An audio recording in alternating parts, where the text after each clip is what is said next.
see everybody here tonight. So this morning, Rich mentioned that we had been studying here on Wednesday nights these type and anti-type. And I couldn't help but wonder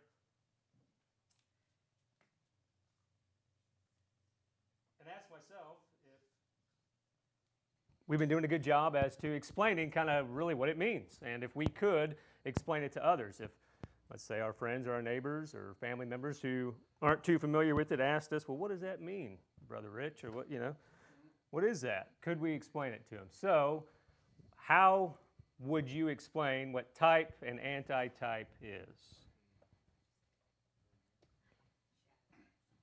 Okay, somebody said a shadow. A shadow of what? Like your shadow? Okay. So what does that really mean? So the shadow of things to come. So if you said that to somebody and they said, well, what does that mean? What would you follow up with? The real thing will follow. For the anti-type is not the real thing. Right? Okay, well, the opposite, right? I know it sounds kind of counterintuitive, but right. And is it anti or anti? A-N-T-E. Because anti means before, anti means against. Yeah. I thought it was anti-type anyway. It's like a foreshadow. Yeah. And so the two we've looked at so far are what exactly, if you recall? The flood and baptism. Yeah. Joshua. So, right. Okay, so Noah and the flood, connecting that with what 1 Peter 3 talks about, which uses these, in fact, the exact word that the anti-type to the flood and the ark is baptism. And so we looked at that, and last week we looked at Joshua and how Joshua is a type of it's a shadow of the final fulfillment. And maybe that's a way to look at it too, is the true substance. Not that Joshua wasn't true; he was a real person, that he actually lived and served God, and but it was sort of that which it's the precursor to come. And Jesus, and even this morning it was mentioned how by one of the guys there at the study at the Hoot Owl was that how Jesus didn't come to abolish the law but to fulfill it. And so the law was a tutor that led us to Christ, Galatians chapter 3. So in thinking about this, there are many passages that we could consider. Colossians 2:17 speaks to how these things that were before are a shadow, as was spoken just a moment ago, of the things to come, but the substance belongs to Christ. And if you could sum up Colossians in a couple few words, what would it be? What is the point of Colossians? Why did Paul write that letter? Don't worship angels. Say it again. Yeah, the superiority of Christ, and they don't worship angels. Why don't we worship angels? Because we don't need to, because we are complete in Jesus. Jesus fills everything, and we're not missing anything when we are with Jesus, because we are complete. He is all things, and so the substance, everything that we saw before has led us to Jesus, and He is superior than all things. Of course, that's the overwhelming message of Hebrews, but that is a good way to think of it. So the things before were a shadow, but the true substance, the fulfillment, is that which belongs to Christ. Tonight, I want you to turn to Genesis chapter 22. We're going to talk about Abraham and Isaac. This is one of my favorite passages on this subject for many reasons. Perhaps maybe it's because it's the first one that I was introduced to on this subject, and I was blown away. In fact, I attended, it was really a Teens in the Word study in Denver, and I just happened to be allowed to come and sit in on it, and I'd never heard this before. This is incredible, and I was really encouraged and excited by it, and I haven't actually had the opportunity, I don't believe, to talk about it in a class setting like this, so I appreciate this opportunity tonight. So what I want to do is, if you haven't already, turn to, again, Genesis chapter 22. And it's not an account and a story that we're unfamiliar with. This is where Abraham is offering Isaac and is called and really commanded by God to do so. So what I want to do is read the chapter, and then we are going to take 15 minutes. I want you guys to just discuss it amongst yourselves there. You don't have to get up and move, but whoever's next to you, 2 or 3 people, and write down, come up, and think about as many parallels as you can between Abraham and Isaac and God and Jesus, and along the lines of what we've been discussing so far. So Genesis chapter 22, beginning in verse 1. Now it came about after these things that God tested Abraham and said to him, Abraham. And he said, Here I am. He said, Take now your son, your only son, whom you love, Isaac, and go to the land of Moriah and offer him there as a burnt offering on one of the mountains of which I will tell you. So Abraham rose early in the morning and saddled his donkey and took 2 of his young men with him and Isaac his son. And he split wood for the burnt offering and arose and went to the place of which God had told him. On the 3rd day, Abraham raised his eyes and saw the place from a distance. Abraham said to his young men, Stay here with the donkey, and I and the lad will go over there, and we will worship and return to you. Abraham took the wood of the burnt offering and laid it on Isaac his son. And he took in his hand the fire and the knife, so the 2 of them walked on together. Isaac spoke to Abraham his father and said, My father. And he said, Here I am, my son. And he said, Behold, the fire and the wood, but where is the lamb for the burnt offering? Abraham said, God will provide for himself the lamb for the burnt offering, my son. So the 2 of them walked on together. Then they came to the place of which God had told him. And Abraham built the altar there and arranged the wood and bound his son Isaac and laid him on the altar on top of the wood. Abraham stretched out his hand and took the knife to slay his son. But the angel of the Lord called to him from heaven and said, Abraham, Abraham. And he said, Here I am. He said, Do not stretch out your hand against the lad and do nothing to him, for now I know that you fear God, since you have not withheld your son, your only son, from me. Then Abraham raised his eyes and looked, and behold, behind him a ram caught in the thicket by his horns. And Abraham went and took the ram and offered him up for a burnt offering in the place of his son. Abraham called the name of that place, The Lord Will Provide. As it is said, to this day, in the mount of the Lord, it will be provided. Then the angel of the Lord called to Abraham a second time from heaven and said, By myself I have sworn, declares the Lord, because you have done this thing and have not withheld your son, your only son, indeed I will greatly bless you, and I will greatly multiply your seed as the stars of the heavens and as the sand which is on the seashore, and your seed shall possess the gate of their enemies. In your seed all the nations of the earth shall be blessed, because you have obeyed my voice. All right. We'll end there, and so it is a quarter after. We'll give till half an hour after, so about 14 minutes. So again, just talk amongst yourselves as to how many parallels can you come up with. I was able to come up with at least 25. And there's probably a lot more than that. I'm sure you guys will come up with several that didn't even cross my mind. So it's one thing I love about this.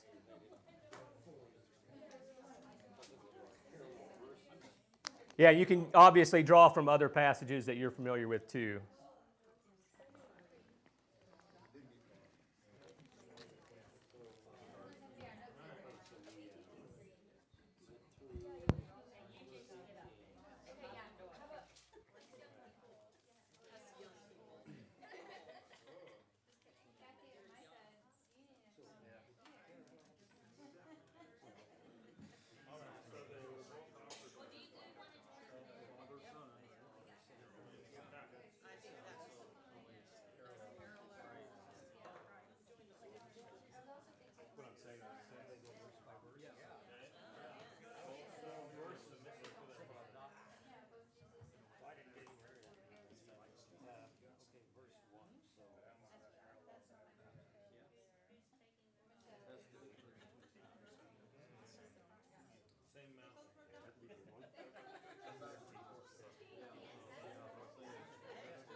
And even where he was raised.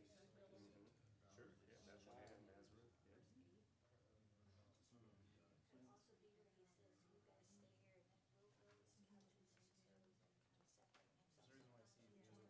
About 7 minutes. Did you say verse 6 or something? Yeah, verse 6, offering. Burnt offering. Offering of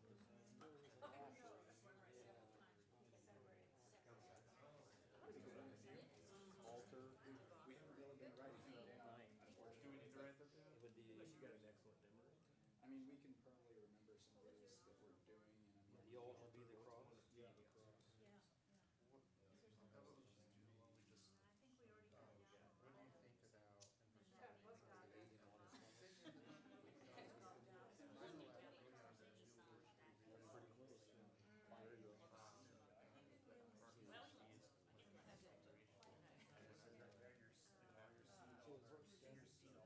Pretty close, yeah.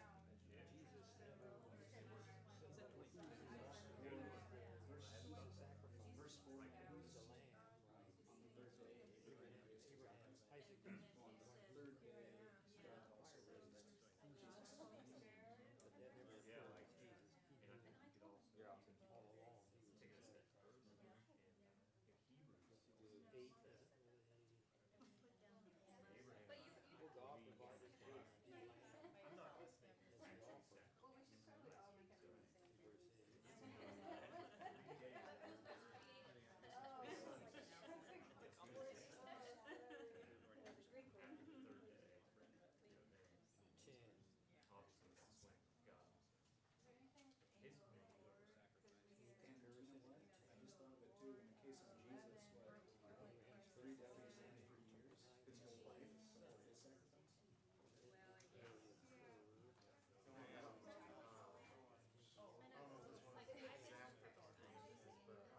All right, guys.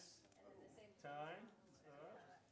Good stuff. Sounds like there was some very good discussion. All right. Let's talk about it.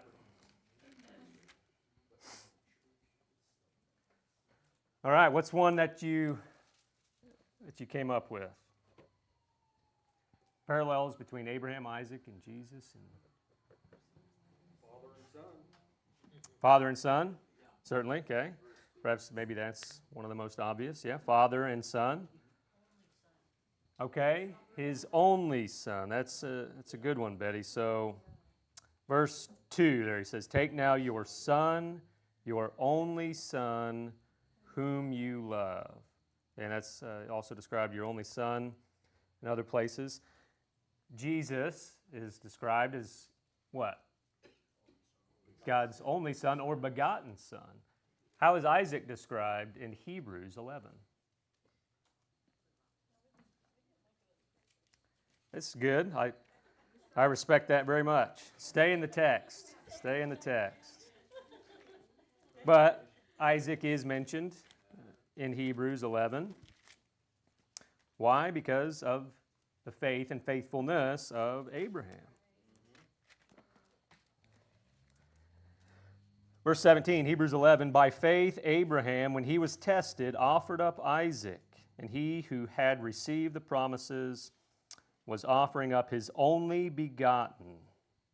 New American Standard adds son, but it's only begotten. Okay. That's an interesting one. So a lot of times, and we touched on this morning, but people can read that. We were talking about Jehovah's Witnesses, and they would say that that's saying that God created Jesus because he's saying that he is God's only begotten son. And so Jesus is a created being. And I think Hebrews 11:17 is an excellent parallel passage that can help us refute that belief and that teaching. Why would that potentially be the case? So Isaac is described as Abraham's only begotten. Okay? And at its face, when we hear that Jesus is the only begotten of God, again, people can take that, well, he's God's, he's the only one that God created. You know. Okay, true, but maybe in a unique sense, right? Jesus was created uniquely, but so too was Adam, wasn't he? Adam wasn't born from a man and a woman like all other humans to follow. Jesus wasn't either. So God created Adam in a unique and right, divine way. Was Isaac Abraham's only son? No. Ishmael. Okay, and others that he would have later on too, other children. So we're talking about, again, only begotten. So what does that really mean then? What does begotten, only begotten mean? It's a tough translation for us today because we don't use that terminology. Anybody know what, okay, you mentioned the Greek. Anybody know what that word is? Yeah, in the New Testament, okay, John 3 and John 1. Yeah, the word is monogenes. Monogenes. Julie? What that means in Greek, Okay, tell us. mono is one, Yeah. and genesis is birth. I mean, that's what it means. Right. That's what it means. Yeah, in a literal sense, yes. And so one and only unique birth, child. He's the one and only unique in that Jesus was special. Okay. Isaac was special. Why was Isaac unique to God and to Abraham? Maybe compared to Ishmael. Because he was promised. Yeah, because he was part of the promise, and we're going to see a little bit of that later on. So that's just a little bit extra information I think that can help us in our conversations and our own faith too, as we. An observation. Yes, go ahead. How God, when God said, "Your son, bring your son, your one and only son, the one that you love," I feel like and this is not necessarily the type antitype, but it's like he verbalized that, so he knew that Abraham knew that God understood.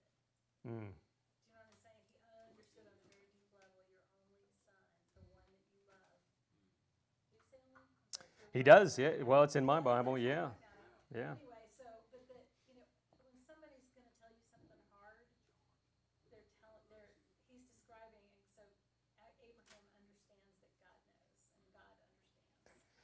I don't know. Yeah, and later on, and of course, because we have the record in Hebrews, we know that there was a certain amount of faith that Abraham did have. And But don't you think really that Abraham being 99 years old and Sarah her age, there was some part of God working in there to have a son born to a woman Mm. at that age?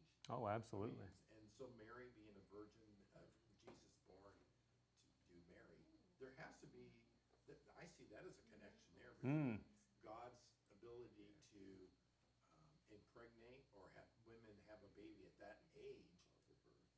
Very good. A virgin be able to have a baby.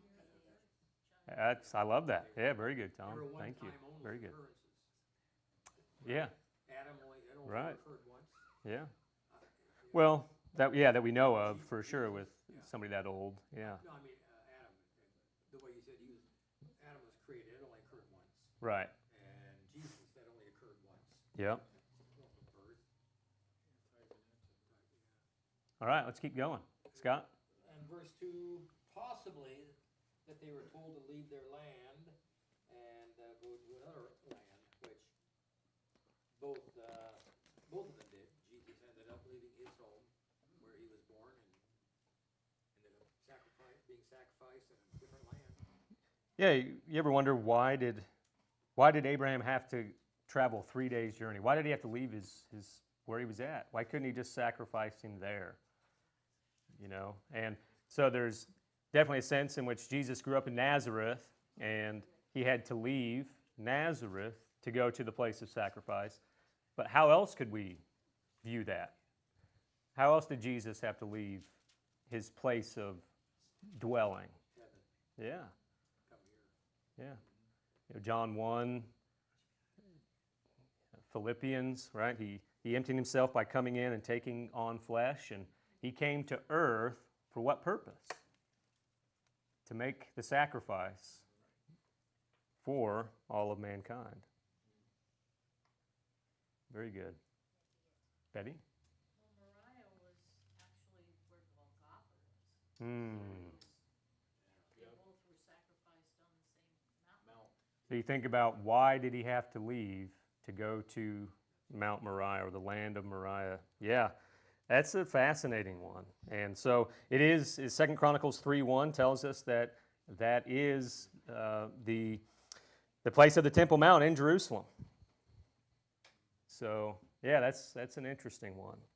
Today, what's there? The Dome of the Rock. Yep. Yes. Oh, the rams had thorns, got cut in thorns. Very good. Lots of oohs and ahs on that one. That's a good one, because we were talking a little bit about the horns, and it caught in there, but we didn't tie that to the crown of thorns, and thinking of that. And He also said if he did travel 3 days, because Sarah would have been at their home and kind of took him away from her. And I think that's mercy, because I don't know if she would have been able to be a part of that. yeah, that could be. We know Jesus's mother was there at the time, and That's not a type and antitype. right, that'd be a contrast, and sometimes that's okay too. We can observe contrasts. There's definitely connections. And thinking of, how about the 3 days component? Okay, where he traveled 3 days.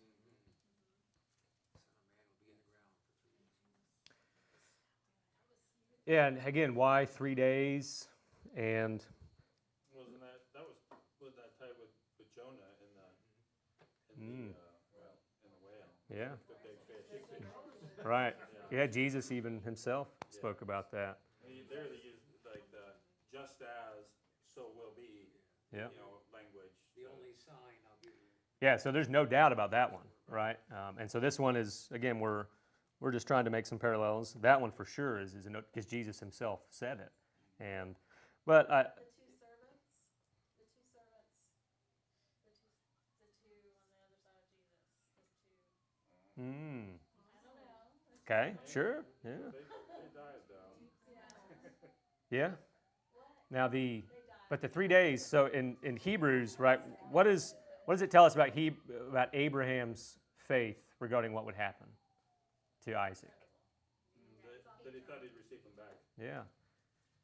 And so is it possible that as they began that journey, that in his mind, Isaac was already dead, that he was going to be sacrificed, but he believed that somehow, some way, God was going to raise him up. But it says, we will come back to you. Yeah. Yeah. Yeah. Otherwise, how's God gonna fulfill his promise Mm-hmm. without Isaac? Sure. Yeah, God. So that's a good point. He trusted God's promise. He had faith. Colin?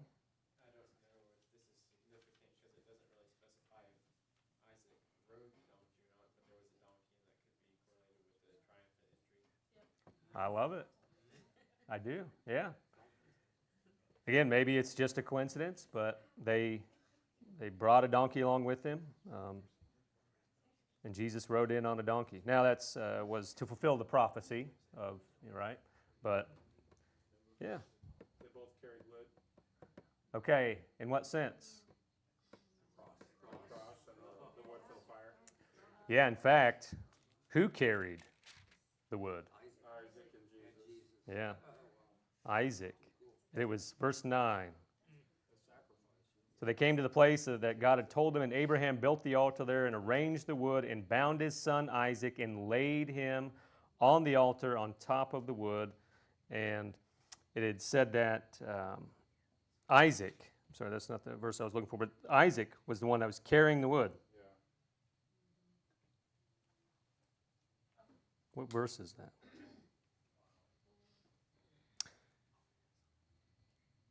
There it is, verse 6. Abraham took the wood of the burnt offering and laid it on Isaac, his son. So, yeah, to Marty's point, right, the cross, Jesus had to carry the cross just as Isaac did. Yes, interesting that Abraham would make him do that, you know, that bad enough.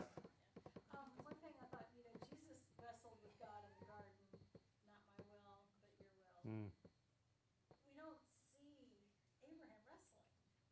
I mean, maybe he was praying the whole time he was building that altar and putting the wood on there and climbing the mountain, but do you know what I'm saying? It's like, we saw Jesus wrestle, but we didn't see Abraham. It's like he had complete trust. Okay. But Abraham represents God in this one, right? Right. Oh, Not, sorry. so Isaac represents Jesus. Mm-hmm. Is that what we're saying? Mm-hmm. I do like how in verse 8, the two of them walked on together, Yeah. where, Abraham kind of consoled his son a little bit, but then Jesus went in the garden and just cried his heart out to God, and, they had communion together there. So I don't know. Yeah, in fact, and they were, of course, they were together, right, that whole time. And so, yeah, I think both excellent points. And Jesus cried out to God and to the Father, why have you forsaken me? In a sense, he was asking, is there another way to do this? Is there another sacrifice that we can make? But your will be done. And then the verse that I incorrectly pointed out earlier, verse 9, that Isaac, he bound his son Isaac and laid him on the altar on top of the wood. What's the connection? There's a couple there that we can make. Yeah, how was Jesus bound? The nails, these guys pointed out the nails, he was bound to the cross, to the wood, but also, how about that he laid him on the altar on top of the wood? They laid them on a cross and then stood it up. Okay, yeah, that's the belief, but also, to the point, wrestling with God, Jesus and Isaac could have both put up a fight. We often view Isaac as a young boy, like a child, but it's believed that he was probably in his early 20s. So he was probably physically capable, especially if Abraham was 100 years old thereabouts. When he was born, so Yeah, maybe 120. why would you make an old man carry all that wood? Okay, yeah. So why was Isaac carrying the wood? Good point. Okay, that answers my question earlier. But so to that, okay, so if Isaac's 20-something and Abraham's 120-something, could Isaac most likely have overpowered his father? But he willingly laid down on the wood.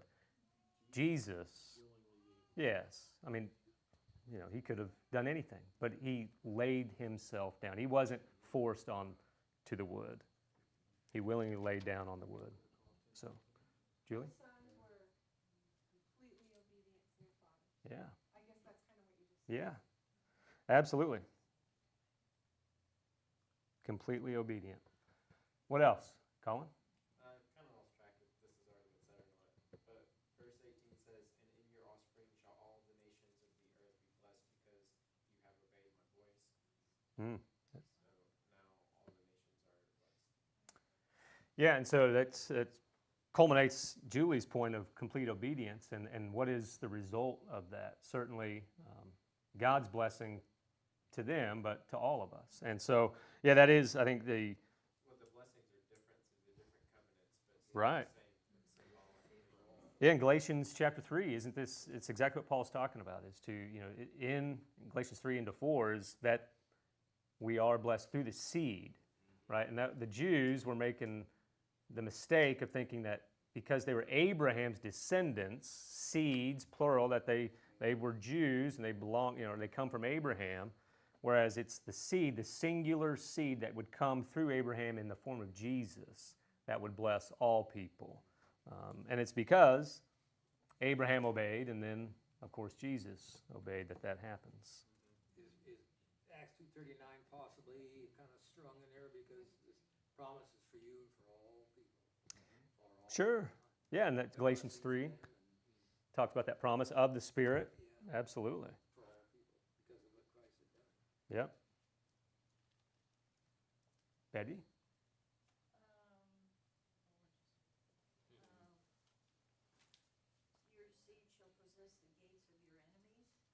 Mm. Abraham's seed would overpower his enemies, and Jesus would overpower Satan. That's a good one. And 26. you think about, is it, Jesus spoke about he's going to build, his kingdom and his church, and the gates of Hades will not overpower it. And 1 Corinthians 15, Jesus conquered death, the final great victory. Yeah, very good. Your seed shall possess the gate of their enemies. Hmm. So you got me thinking about the antitype and type. What's interesting is that in the similarities between the two stories. What is, in your mind, difference between, there are similarities, but they're not exactly a type and antitype. But there are similarities. Mhm. too. Yeah. Well, I don't know, I guess maybe exactly where you're going with that. But, I mean, Maybe like, I asked like, were all of the similarities a foreshadow of what Jesus did? Or were they just similarities? Right. Or were they intended to be a foreshadow? yeah, good question. I don't know that I have the answer to that. Yeah. And again, some of these, and that's why I kind of prefaced the whole study with kind of connecting it with like New Testament fulfillment of Old Testament prophecy, where there are some that we can speculate about and study and talk about and things like that, but we can't know, I would say, for 100% sure unless the New Testament says specifically this is a fulfillment of X or Y prophecy. Well, some way that this passage is also talked about as like a parable. Yeah. Because it is an earthly story with a heavenly meaning behind it, and definitely it's foretelling what Christ was going to do. So I've seen some authors actually say this is almost a parable of what was to come. But a parable isn't a real thing. Well, That's Lazarus and the rich man, is that a real thing? that's why, yeah, there's, I wouldn't call that a parable. yeah, and I guess that's where I kind of go with that is it seems like the parables, they're labeled as parables and introduced as this is a parable, and that's why I guess probably lean that the rich man and Lazarus is not a parable, but yeah, I don't know. I hadn't heard that, Tom. That's interesting. I'll have to think about that. Julie, and then Sarah. In chapter 19, it says, so Abraham returned to his young men, as Jesus returned to his apostles. I like that. Good one. I hadn't thought about that one. Yeah. Trying to get 25. Yeah, hey, keep them going. So, Julie and then Sarah, she's had her hand up earlier. So. You go ahead. Sarah, go ahead. Okay. Go ahead, Sarah. Oh, okay. Well, I was just thinking about this whole discussion about what exactly we're talking about, and it seems like some of these are similarities that could be a type and antitype. We don't know for sure.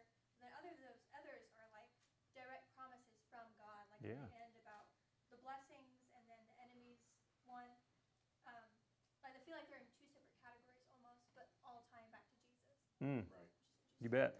And I mean, isn't, again, Galatians 3, the old law, but really, I mean, everything that we're reading in the Old Testament is leading to Jesus and the coming of Jesus and the Messiah and restoration. And I'll just throw one connected with the seed that Colin pointed out. They were both descendants of Abraham. So they were both, came from Abraham naturally. Julie?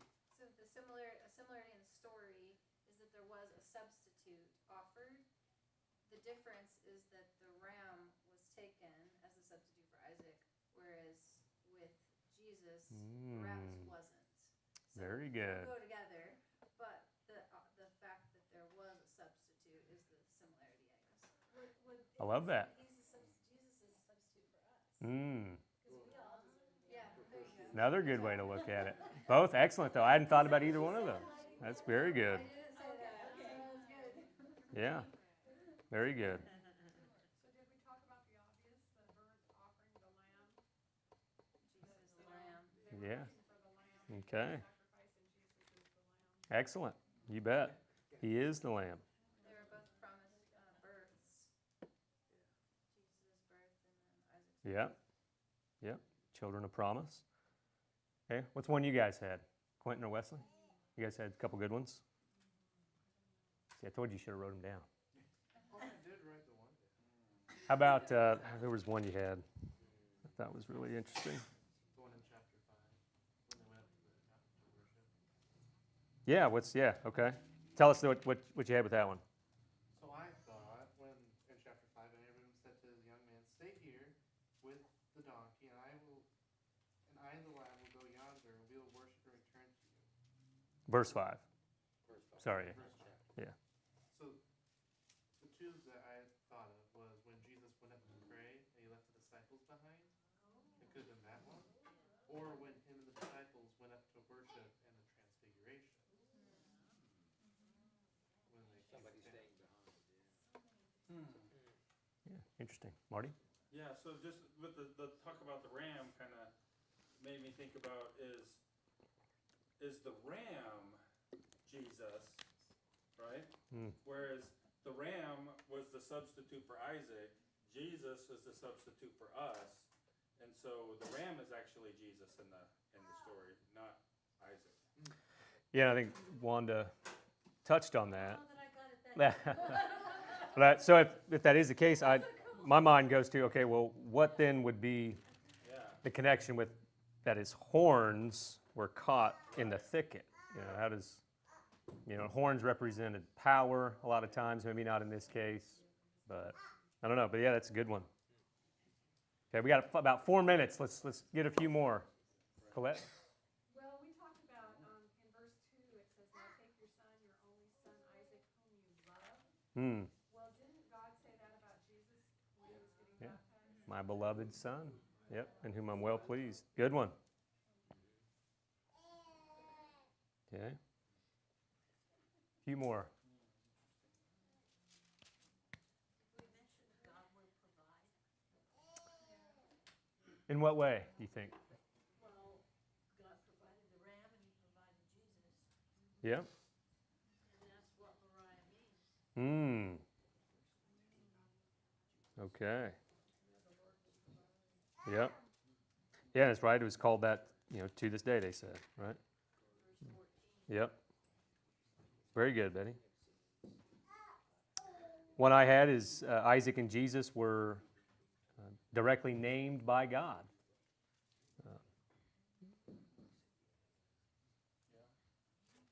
What's another one? You guys had another one, right? What about verse 7, when Isaac spoke to Abraham his father and said, "My father." And he said, "Here I am, my son." And he said, "Behold the fire and the wood, but where is the lamb for the burnt offering?" You could also look at it as Jesus talking to God, saying, "My father, do I have to be sacrificed?" Because in a way he's asking, where is the lamb for the offering? Do I have to drink this cup? does it have to be Before mine? Yeah. Hey, how about? Yeah, it was mentioned, touched on, the burnt offering. Is Jesus ever described as a burnt offering? We tend to not focus on that because he wasn't burned on the cross. But Ephesians 5 and verse 2 says, "And walk in love, just as Christ also loved you and gave himself up for us, an offering and a sacrifice to God as a fragrant aroma." Well, what causes a fragrant aroma? Yeah. So in a spiritual sense, God believed that was taking place. So. Well, and also, we know what the offering was for, or what they were doing the offerings for was to take away sins. And so when Jesus was offered up for us, he took away our sins. Yeah. Yeah. Isaac would have taken away Abraham's sins. Right. He says, "And through your offspring all nations on earth will be blessed, because you have obeyed me." We get to be blessed. That's right. because of obedience. Yeah, and Scripture touches on that with Jesus's obedience and his submission to the Father. And so to that, Isaac and Jesus were both willing to experience the fire of their fathers. And Jesus spoke about, I have a baptism of what? Fire.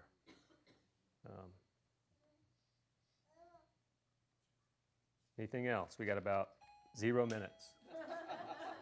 Any others? Well, both the fathers had to be willing to do it. Abraham had to be willing to sacrifice Isaac. Yeah. God had to be willing to offer up Jesus. Yeah, John 3:16, right? He gave. He willingly gave.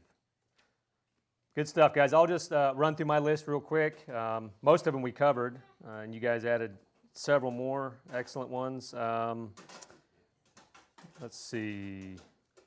Yeah, so I had Isaac and Jesus were accompanied by 2 men on their way to be sacrificed. Yeah, I don't know if that's necessarily want to tie the thieves, but those who were also maybe helping them along the way. They were in agreement with their fathers. They were submissive to their fathers. They trusted their fathers.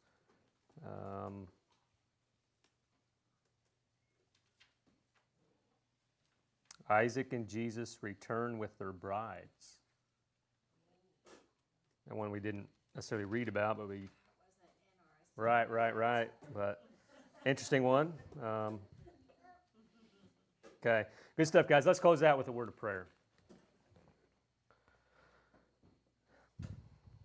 God, you are so amazing and just so wonderful. We're truly blessed to have your word here at our fingertips any time we want to just soak in your wisdom and your love for us and your incredible plan to bring us back into your eternal family. And help us to never forget that. Help us to live for you and for others and to just share them with them this wonderful news that they can have that same opportunity to be blessed through Jesus and this promise and this gift that goes back so long and will last forever. We pray in Jesus' name. Amen.